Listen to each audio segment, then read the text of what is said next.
La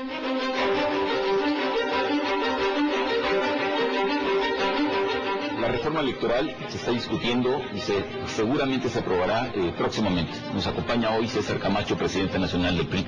Mi querido César, muy buenas noches. Buenas noches, Jaime, bien, gracias. Vamos al tema. La reforma político-electoral no es una prioridad del PRI, tú lo has dicho en repetidas ocasiones. La gente no vive de eso, no come de eso y no está muy preocupada por eso, pero ahí está. Y entonces hay varios temas. Está el tema del Instituto Nacional Electoral, el tema de la reelección de diputados y senadores. Comenzamos con eso. El Instituto Nacional Electoral sustituirá al IFE y eso será el fin de los consejos estatales electorales. Si la iniciativa prospera como está planteada, esto es así, como lo planteas, no solo no habría institutos estatales electorales, sino tampoco tribunales estatales electorales, lo cual nos obliga a ser especialmente cuidadosos en el diseño del Instituto Nacional de Elecciones, pero también en la competencia del Tribunal Electoral, porque con esto que se ha complejizado la justicia electoral, hay que garantizar los derechos de los candidatos, de los ciudadanos y de los partidos, y bueno, hacer que haya democracia de más calidad. Ahora, el PRD y el PAN están de acuerdo en esta propuesta. El PRI es el que estaría en disonancia, pero por lo que estoy viendo ya no hay tal disonancia. Jaime, la política son acuerdos, es dialogar. Nosotros establecimos al principio una posición reacia de preocupaciones, creo que fundadas, pero creo que en la medida en que fue avanzando la negociación y las charlas, hemos encontrado puntos de coincidencia y ahora nos preocuparía, insisto, un buen diseño para que no sustituyamos una institución que es buena, que construimos los mexicanos a partir del año 90 y que se ha ido perfeccionando, ha ido logrando altos niveles de credibilidad, que la otra sea mejor. Hablando de ciudadanos, tal vez lo que más le interesaría a los ciudadanos, o lo que sería más atractivo para los ciudadanos en este asunto del Instituto Nacional Electoral, sería que efectivamente se abarataran los costos. Para el próximo año, el presupuesto del IFE son 12.333 millones de pesos, y ni siquiera hay elecciones federales. Se gasta un dineral en el IFE. Yo creo que tendría que hacerse en esto también un ajuste, menos recursos para la organización electoral y campañas más cortas, Jaime. Evitar también que los utilitarios sean de esos que solo contaminan, hacer que haya más limitación en la manera de hacer campaña y echar mano de la propaganda política, porque creo que lo que más enriquece es el diálogo, el debate, las propuestas, aquello que el ciudadano se pregunta con toda razón, ¿y yo qué? Creo que a eso es a lo que hay que darle prioridad en los siguientes años. Ahora, el otro tema muy importante, cuando es el entonces candidato de la presidencia de la República, Enrique Peña Nieto, no estaba de acuerdo con el tema de la reelección. Es el otro gran tema, reelección de diputados, senadores y eventualmente de presidentes municipales. Ahí ¿cuál es la postura del PRI? Pues tienes razón tú. El entonces candidato Enrique Peña Nieto mostraba algún recelo, alguna preocupación por la reelección. Nosotros la tenemos, es decir, incluso nuestros documentos básicos postulan una posición reacia a la reelección, pero otra vez, pues, forma parte de la política, de la necesidad de construir acuerdos, y en esas estamos.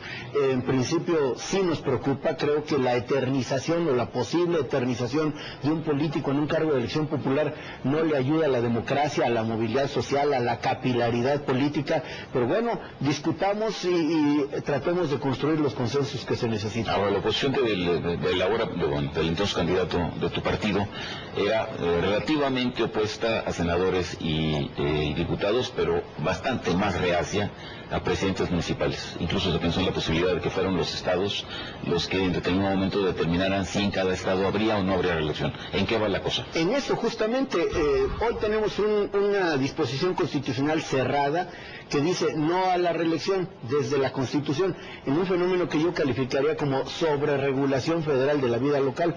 Una eventual solución es que se quite este candado de la Constitución Federal y se deje a los estados en libertad para que establezcan en su Constitución si hay reelección y si los periodos son de 3 o 4 años de los ayuntamientos y si hay reelección por cuántas veces. En fin, creo que la política es para construir ese espacio en sentido figurado donde todos nos sintamos cómodos. Ahora, eso es el plano de las presidencias municipales, pero en lo que sí hay acuerdo prácticamente y va a pasar es en el plano de diputados, senadores y de diputados federales y senadores, claro, efectivamente.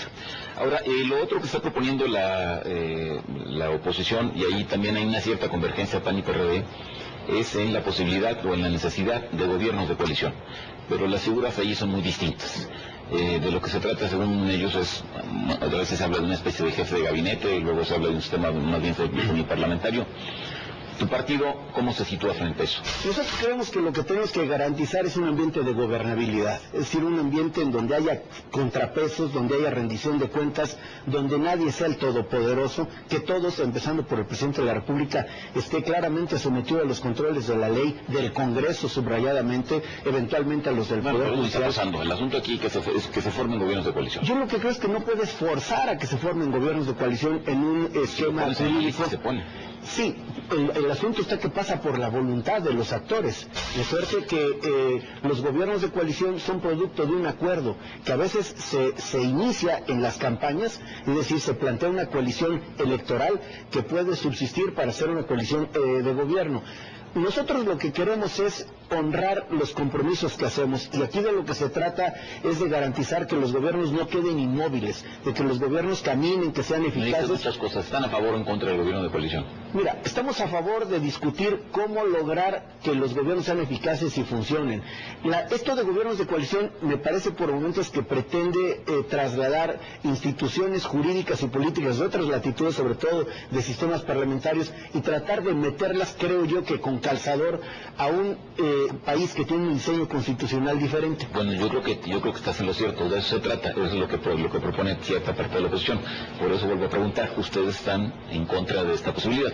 No en contra, lo que decir, mira, no, ni a favor ni en contra, sino todo lo contrario. No, lo que queremos es que esto se desdoble. A ver, si se trata, por ejemplo, algunas figuras de estas que llaman visos parlamentarios, de que el gabinete o una parte del gabinete pueda ser ratificada por el Congreso, pues a lo mejor, o por alguna de las cámaras, para generar esta especie de corresponsabilidad política en el nombramiento de un funcionario de alta responsabilidad.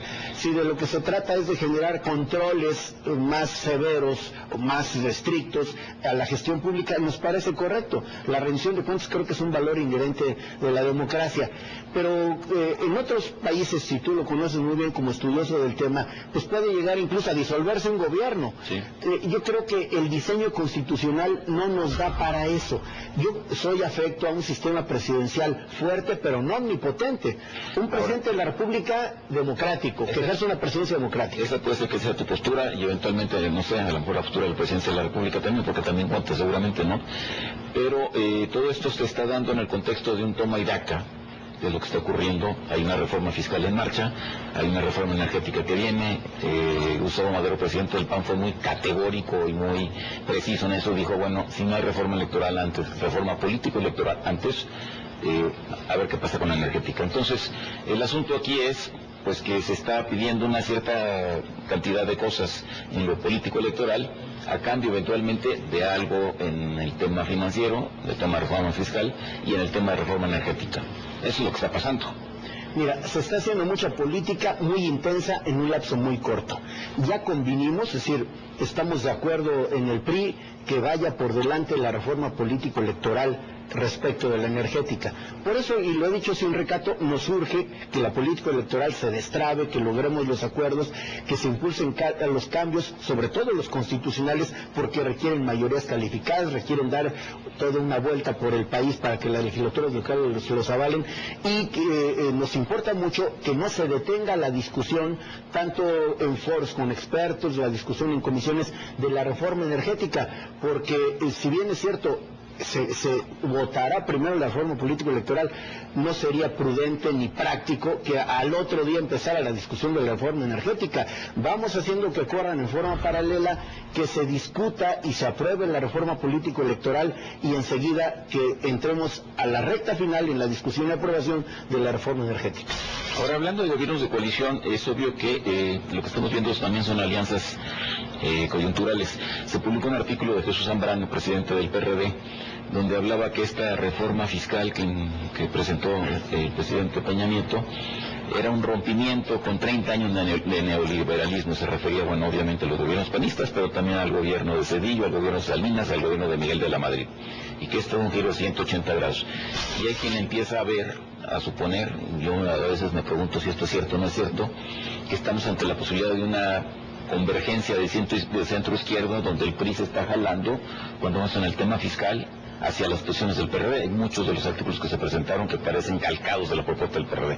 ¿Eso es lo que estamos viendo? Bueno, eso es lo que dicen algunos perredistas. Si tú leyeras el programa de acción del PRI, encontrarías que hay postulados que fueron la posición actualizada del prismo nacional que culminamos en marzo pasado y que no hacemos otra cosa sino concretarla en proyectos legislativos. Jaime, yo soy afecto a la ideología, a que los partidos no nos desdibujemos, y nosotros tenemos una clara definición de ser un partido de centro izquierda, y la complicación es cómo hacer que aterrice una posición ideológica al terreno de todos los días. Ya lo dijiste, somos un partido de centro izquierda, pues entonces su aliado natural eternamente debería haber sido el partido de izquierda, o sea, el Partido de la Revolución Democrática, no el Partido de Acción Nacional. Yo creo que los asuntos se tienen que ver, como se dice en el mundo jurídico, en sus términos, en sus méritos. Y creo que este tema, el hacendario, está saliendo bien, no solo porque hay coincidencia del PRD con alguno de nuestros planteamientos, sino porque también el PAN ha hecho suyos algunas de las propuestas que contiene la iniciativa del presidente Enrique Peña Nieto. Pero lo más importante, que hay capacidad y actitud para escuchar y construir como la reforma definitiva algo en donde todos nos sintamos atendidos y reflejados.